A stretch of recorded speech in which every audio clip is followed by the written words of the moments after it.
Hello दोस्तों, नमस्कार। अभी की सबसे बड़ी खबर आ रही है, जहां पर जयपुर, नागपुर, गोवा एक साथ कई एयरपोर्ट्स पर पहुंचे। ईमेल मिली बम से उड़ाने की धमकी। तो वहीं खालसा दिवस पर ट्रूडो के सामने, कनाडाई पीएम ट्रूडो के सामने लगे खालिस्तान समर्थित नारे। प्रधानमंत्री ट्रूडो ने कहा, हम करेंगे आपकी रक्षा, जिसके बाद भारत कनाडा में फिर बढ़ सकता है तनाव। तो वही बताएंगे।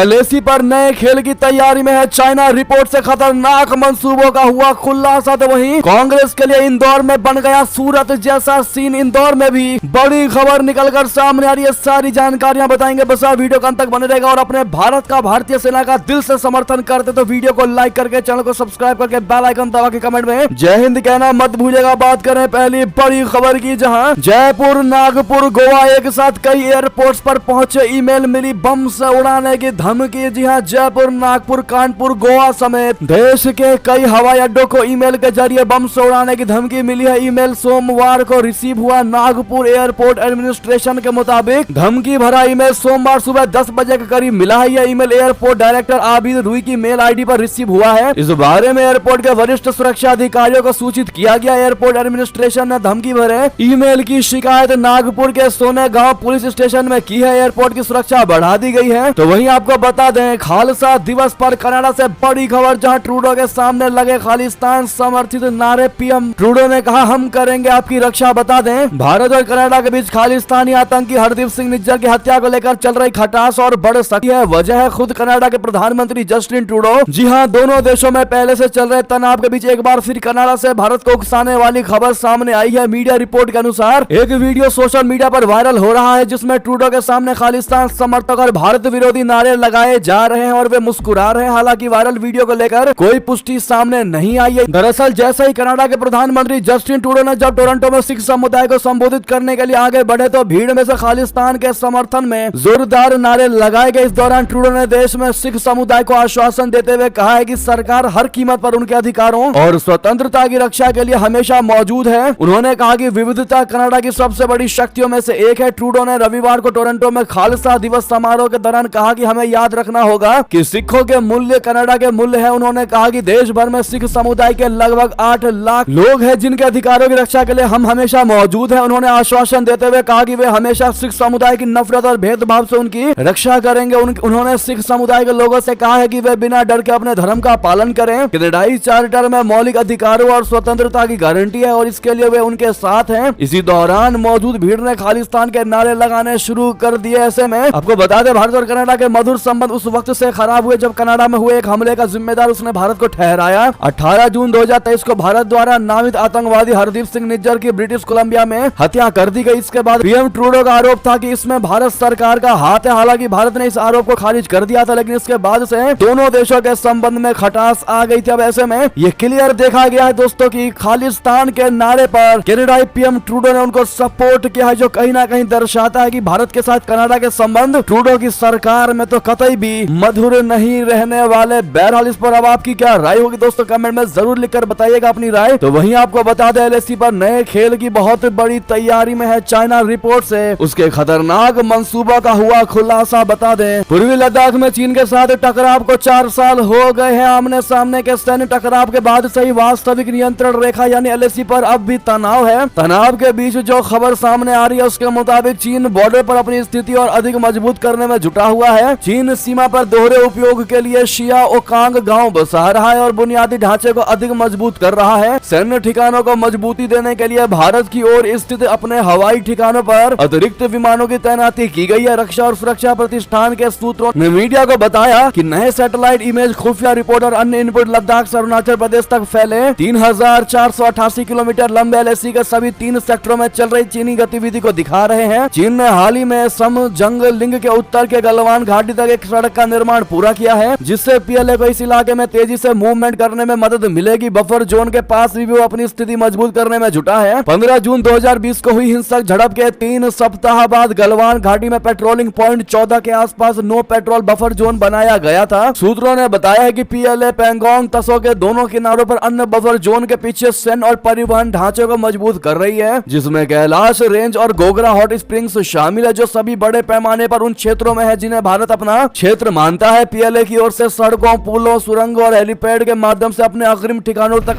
अंतिम मील की कनेक्टिविटी पर भी फोकस किया जा रहा है। यानी कि दोस्तों कुल मिलाकर चाइना अपनी हरकतों से बाज नहीं आ रहा, कहीं से कहीं तक नहीं लग रहा कि चीन बॉर्डर पर शांति चाहता है। उसकी जो हरकतें हैं ये दिखा रही हैं कि आने वाले समय में चीन लात से जवाब चाहता है। यानी कि बातों से चाइना समझ नहीं रहा, उसको उसी एंगल में समझाना पड़ेगा। बहरहाल इस पर अब आपकी जो भी राय हो बताइएगा जरूर। तो वहीं आपको बता दें, लंदन में गूंजे मोदी के नारे, भाजपा कार्यकर्ताओं ने निकाली पैदल यात्रा। जी हाँ, यूके के भाजपा के प्रवासी दोस्तों ने लंदन में रन फॉर मोदी कार्यक्रम का आयोजन किया, जिसमें भारी संख्या में प्रवासी भारतीयों ने सम्मिलित होकर भाजपा और प्रधानमंत्री मोदी के लिए अपना विशेष लगाव दिखाया। कार्यकर्ता भाजपा का चुनाव प्रचार लंदन में भी करते नजर आए। भाजपा के समर्थक भारत के अलावा लंदन में भी है। यूके भाजपा के प्रवासी दोस्तों ने लंदन में रन फॉर मोदी और फ्लैश मॉब कार्यक्रम का आयोजन किया। इस कार्यक्रम में कई सारे प्रवासी भारतीय ने प्रतिभाग किया। इस कार्यक्रम के दौरान ब्रिटेन में प्रवासी भारतीय भाजपा और प्रधानमंत्री मोदी के लिए अपना समर्थन दिखाते नजर आए। जी हाँ, overseas friends of BJP UK के महासचिव सुरेश मंगलगिरी ने बताया कि 2019 में भी उन्होंने चुनाव के दौरान भी उन्होंने इस कार्यक्रम का आयोजन किया था। जी हाँ, इस कार्यक्रम में कई सारे प्रवासी भारतीय ने प्रतिभाग किया। इस कार्यक्रम के दौरान ब्रिटेन में प्रवासी भारतीय भाजपा और प्रधानमंत्री मोदी के लिए अपना समर्थन दिखाते नजर आए। यानी कि विदेशों में भी मोदी की गूंज नजर आई। अब देखना ये होगा कि ये लोकसभा चुनाव किसके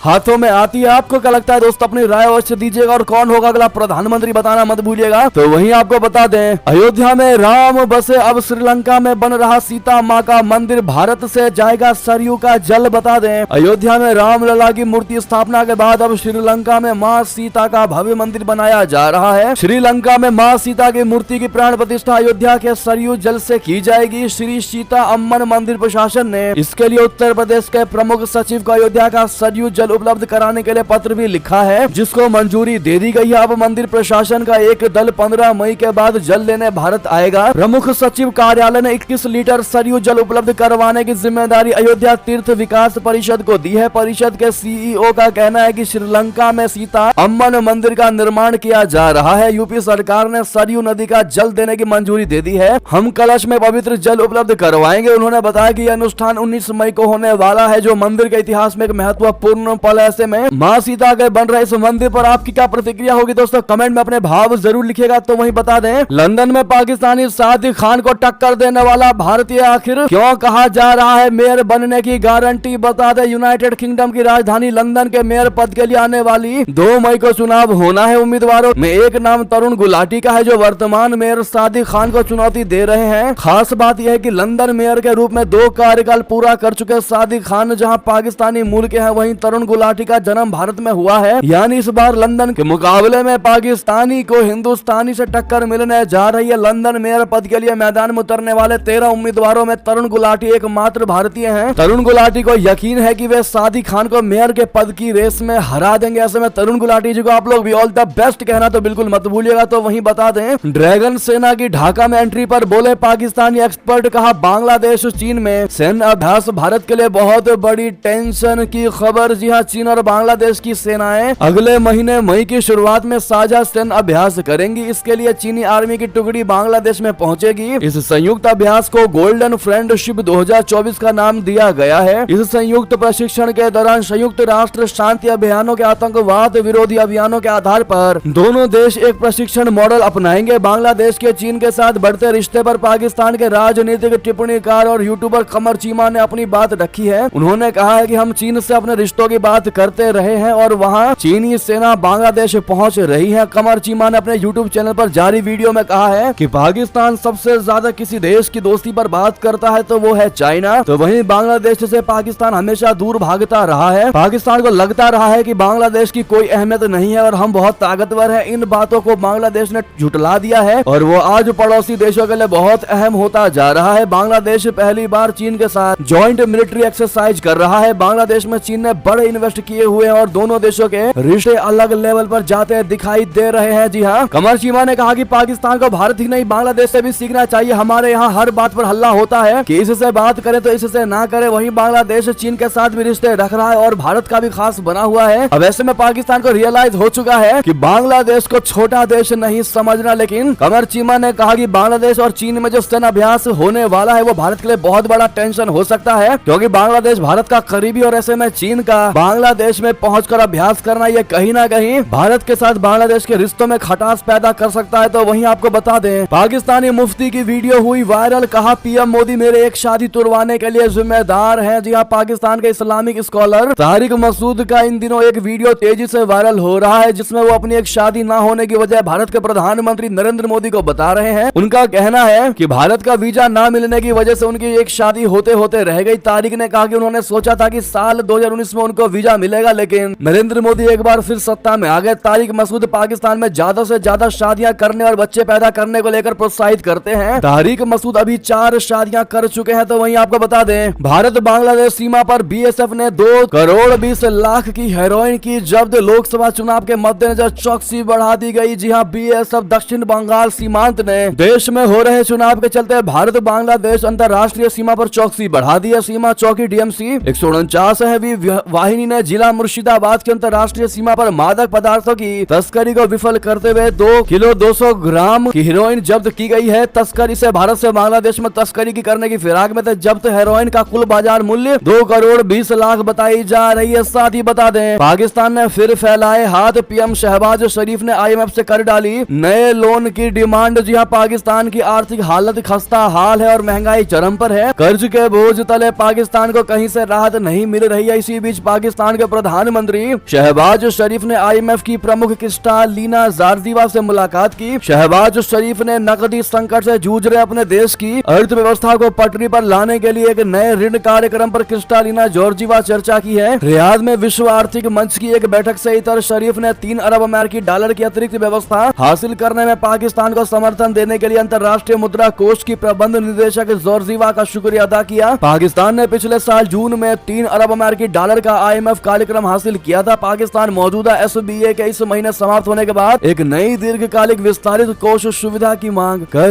रहा है। साथ ही बता दें, मेरी लड़ाई 6 साल के बच्चे से है। जी हां, ट्रंप ने उड़ाया मजाक तो बाइडेन ने दिया जवाब। दरअसल अमेरिका में इस साल के अंत में राष्ट्रपति चुनाव होने जा रहा है। राष्ट्रपति चुनाव में 2 प्रमुख उम्मीदवार बाइडेन और ट्रंप अक्सर उम्र को लेकर आलोचनाओं का शिकार होते रहे हैं, लेकिन उम्र को लेकर सबसे अधिक निशाने पर बाइडेन ही रहे हैं। ऐसे में उम्र को लेकर बाइडेन ने ट्रंप पर तंज कसा है। बाइडेन ने व्हाइट हाउस में आयोजित एक कार्यक्रम में उम्र को लेकर ट्रंप पर जमकर निशाना साधा है। उन्होंने कहा कि मैं वयस्क शख्स हूं जो 6 साल के बच्चे के खिलाफ चुनाव लड़ रहा हूं। बता दें कि 77 साल के ट्रंप कई मौकों पर 81 साल के बाइडेन को उनकी उम्र की वजह से घेर चुके हैं। बाइडेन ने व्हाइट हाउस कॉरेस्पोंडेंस एसोसिएशन रात्रि भोज कार्यक्रम में कहा कि यकीनन 2024 का चुनाव अपने पूरे शबाब पर पहुंच गया है और हाँ, इस चुनाव में उम्र एक बहुत बड़ा मुद्दा है। मैं एक वयस्क शख्स हूं जो 6 साल के शख्स के खिलाफ चुनाव लड़ रहा हूं। व्हाइट हाउस में आयोजित कार्यक्रम में बाइडेन ने कहा कि ट्रंप और मेरे बीच में उम्र एक कॉमन फैक्टर है। इस कार्यक्रम में लगभग 3000 पत्रकार, सेलिब्रिटी और नेता शामिल हुए थे। साथ ही बता दें, चीन का नेपाल को लेकर बहुत बड़ा ऐलान, नेपाली यात्रियों के लिए वीजा फीस की खत्म, पोखरा भैरहवा से उड़ाने करेगा शुरू। जी हां, भारत के पड़ोसी देश को ऋण जाल में फंसाने के बाद चीन ने अब नेपाल के लिए बहुत बड़ा ऐलान किया है। चीन ने 1 मई नेपाली यात्रियों के लिए वीजा फीस को खत्म करने के अलावा नेपाल के 2 नए अंतर्राष्ट्रीय एयरपोर्ट पोखरा और भैरहवा में वाणिज्यिक उड़ान को शुरू करने का ऐलान किया है। ये वही एयरपोर्ट है जिन्हें चीन की मदद से बनाया गया है। इन दोनों ही एयरपोर्ट को बने कई महीने हो गए हैं, लेकिन अभी तक एक भी व्यावसायिक उड़ान नहीं हुई है। नेपाल ने इसके लिए करोड़ों डॉलर का लोन भी चीन से ले रखा है, लेकिन ये एयरपोर्ट उसके लिए सफेद हाथी साबित हो रहे हैं। तो वहीं बता दें, कांग्रेस के लिए इंदौर में बन गया सूरत जैसा सीन। किसको गाड़ी में बैठाकर ले गए कैलाश विजयवर्गीय? आपको बता दें, कांग्रेस के लिए सूरत जैसा सीन इंदौर में भी बन गया है। यहाँ कांग्रेस के उम्मीदवार अक्षय कांति बम ने पार्टी को झटका देते हुए आज नामांकन वापस के आखिरी दिन अचानक अपना पर्चा वापस ले लिया। आज जैसे ही भाजपा नेता कैलाश विजयवर्गीय की गाड़ी में उनके पीछे अक्षय के बैठे होने की तस्वीर सोशल मीडिया पर आई, कांग्रेस खेमे में हड़कंप मच गया। कांग्रेस पिछले 35 साल से इंदौर लोकसभा सीट पर जीत की बाट जो रही है, इस बार अपने कैंडिडेट ने ही पार्टी को संकट में फंसा दिया है। खबर है कि वो जल्द ही भाजपा में औपचारिक रूप से शामिल हो सकते हैं। प्रत्यक्षदर्शियों ने बताया है कि स्थानीय भाजपा विधायक रमेश मेंदोला के साथ अक्षय जिलाधिकारी कार्यालय पहुंचे और उन्होंने अपना पर्चा वापस लिया। लौटते समय वो पत्रकारों के सवालों को अनसुना करते हुए मेंदोला के साथ गाड़ी में बैठकर रवाना हो गए। जिलाधिकारी आशीष सिंह ने बम के नामांकन वापस लेने की पुष्टि कर दी है। उन्होंने बताया कि कांग्रेस उम्मीदवार बम समेत 3 उम्मीदवारों ने आज तय प्रतिक्रिया के तहत अपना नामांकन वापस ले लिया है। यानी कि सूरत जैसा हाल दोस्तों इंदौर में भी होता दिखाई दे रहा है। इस पर आपकी क्या राय होगी? साथ ही बता दें, अमित शाह जी के छेड़छाड़ किए गए वीडियो मामले में मुख्यमंत्री रेवंत रेड्डी को दिल्ली पुलिस ने किया तलब। जी हां, केंद्रीय मंत्री अमित शाह के छेड़छाड़ किए गए वीडियो मामले में तेलंगाना के मुख्यमंत्री